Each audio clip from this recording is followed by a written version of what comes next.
Assalamualaikum warahmatullahi wabarakatuh. Hai, salam sehat dan tetap semangat belajar. Di dalam video ini akan dijelaskan esensi materi pelajaran yang dipelajari di tingkat 10. Baik, kita melanjutkan kegiatan belajar kali ini dengan kompetensi dasar 3.15, menganalisis aspek makna dan kebahasaan dalam teks biografi, dan 4.15, membuat teks biografi. Adapun indikator pencapaian kompetensi pada proses belajar kali ini antara lain: 1. Mendata pokok-pokok informasi dalam teks biografi. 2. Menemukan pola penyajian karakter unggul dalam biografi. 3. Mengidentifikasi kaidah kebahasaan teks biografi. Dan yang keempat, menyusun teks biografi. Sehingga tujuan pembelajaran yang diharapkan dapat tercapai dari proses belajar kali ini antara lain: 1.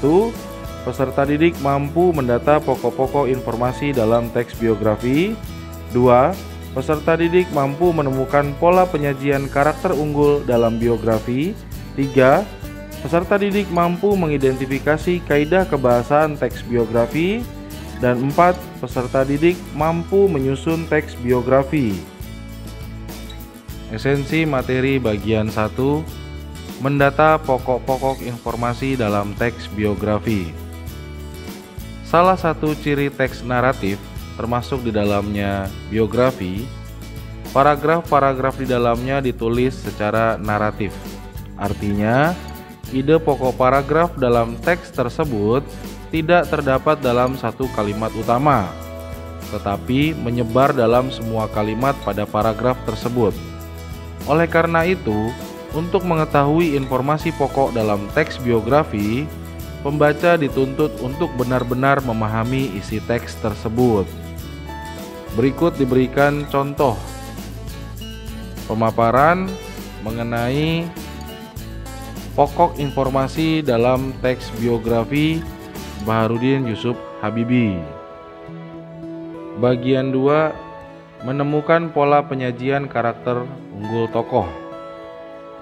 Dalam menyampaikan karakter unggul tokoh, penulis dapat menggunakan cara yang berbeda.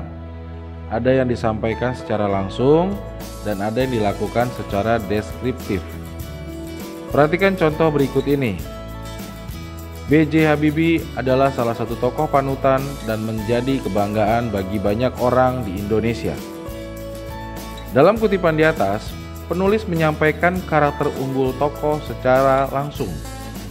Artinya, karakter unggul tokoh dituliskan secara langsung, sehingga pembaca tidak perlu lagi menganalisis makna tersirat. Dalam kutipan tersebut, penulis secara langsung menyatakan bahwa Habibie adalah sosok yang layak dijadikan panutan bagi bangsa Indonesia. Kemudian bandingkan dengan cara penulis menyajikan karakter unggul tokoh pada kutipan kedua berikut ini. Ketika musim liburan tiba, ia menggunakan waktunya untuk mengikuti ujian dan bekerja. Sehabis masa libur, ia kembali fokus belajar. Gaya hidupnya ini sangat berbeda dibandingkan teman-temannya yang memilih menggunakan waktu liburan musim panas untuk bekerja, mencari pengalaman tanpa mengikuti ujian. Pada contoh kedua, penulis tidak secara langsung menyebutkan bagaimana karakter unggul tokoh. Penulis menyajikan karakter unggul tokoh dengan mendeskripsikan bagaimana cara tokoh menghadapi permasalahan keuangan yang dihadapinya. Penulis juga bisa menggambarkan watak tokoh dengan menuliskan dialog tokoh tersebut. Saya ingin jadi ilmuwan. Sebenarnya ilmu itu untuk mempermudah hidup. Ilmu pengetahuan dan teknologi itu membuat hidup manusia menjadi nyaman. Saya berharap kalau saya menjadi ilmuwan, saya dapat membuat hidup manusia menjadi lebih nyaman, kata dia. Dari dialog tokoh di atas, diberi gambaran bahwa tokoh tersebut adalah sosok yang mempunyai jiwa kemanusiaan yang besar. Hal ini terungkap dari keinginannya untuk menjadi seorang ilmuwan agar dapat membuat manusia hidup nyaman. Cara tidak langsung lainnya juga bisa dilakukan penulis dengan menghadirkan tokoh lain. Tokoh lain ini menceritakan atau memberikan pernyataan tentang karakter unggul tokoh. Perhatikan penggalan biografi berikut ini. Semua anak mama tidak manja dengan uang, sebab kami tidak punya uang, tutur Mama Nelsi. Melalui kutipan di atas, tokoh menyatakan bahwa anak-anaknya bisa mengerti keadaan orang tuanya. Bagian 3, mengidentifikasi kaidah kebahasaan teks biografi. Teks biografi menggunakan beberapa kaidah kebahasaan yang dominan sebagai berikut. Yang pertama, menggunakan kata ganti orang ketiga tunggal.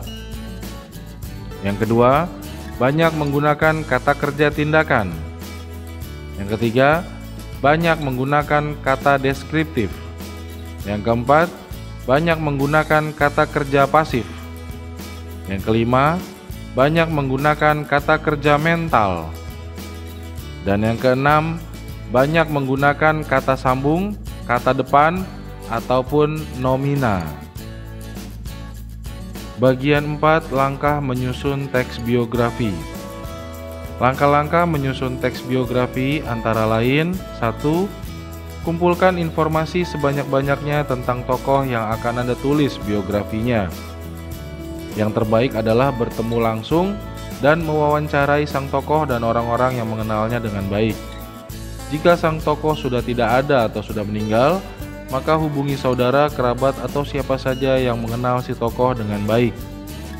2. Kumpulkan data-data yang akurat dan legal sebagai pendukung. Bisa dalam bentuk tulisan di media, ataupun bentuk foto, video, dan lain-lain, sehingga Anda mengetahui apa pendapat orang lain tentang sang tokoh dari perspektif yang berbeda. 3. Mintalah pendapat sang tokoh tentang segala hal yang ingin atau tidak ingin diketahui publik tentang dirinya.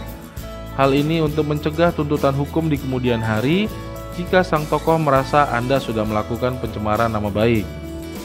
4. Mulai menulis dengan bahan-bahan yang tersedia. Jika kurang jelas, maka hubungi lagi narasumber agar tidak terjadi kesalahan yang tidak diinginkan. 5. Setelah penulisan selesai, mintalah tokoh Anda untuk membaca draft naskah dan menyetujui setiap kalimat yang Anda tuliskan di sana. Agar di kemudian hari tidak ada saling sengketa, jadikan tokoh Anda sebagai salah satu editor naskah biografi Anda. Demikian pemaparan esensi materi pelajaran kali ini. Semoga dapat membantu proses belajar kalian. Salam sehat dan tetap semangat belajar. Wassalamualaikum warahmatullahi wabarakatuh.